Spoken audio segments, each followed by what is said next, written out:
From the PEP Radio Newsroom, we have news about PEP Radio.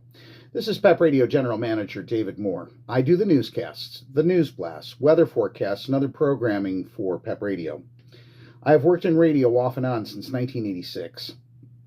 Our station covers what we consider to be journalistically sound news, weather, and sports. I mention this because I thought it important that our viewers know who our news sources are.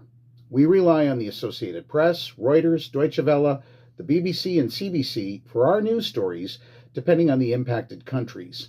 We seldom base our news videos on CBS, NBC, ABC, or other television networks. We read the stories as shared with us apart from minimal corrections for grammar and video length. When we cover LGBTQ+ stories, we rely on LGBTQ Nation, Advocate, Out Magazine, and the Washington Blade. If the stories are based in Pennsylvania, we turn to Cuberg, Philadelphia Gay News, and Erie Gay News. We do cover LGBTQ+ stories because we are primarily a voice for the LGBTQ+ community in Pennsylvania. If our coverage of LGBTQ+ stories bothers you, then perhaps you should just skip those stories and focus on our national and international news coverage. Thus, it comes as a surprise when we received a comment from Stan Henline saying, "You're reading off of propaganda, can't come up with your own ignorant views." Stan, 2 points. First, you and everyone else now know who our news sources are. And second, you misspelled the word views in your comment, and you didn't put an apostrophe into the word can't.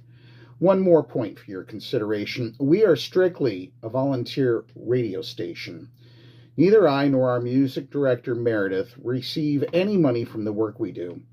We spend hours each day recording news, weather, and other videos. We extract the audio content from the original recordings to use on our radio station on the internet.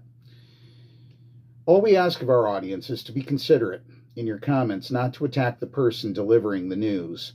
We believe the work we do to present the news in a non-biased manner is of the utmost importance. Simply put, we do not intentionally deliver propaganda as part of our news coverage. Once again, from the PEP Radio Newsroom, I'm David Moore.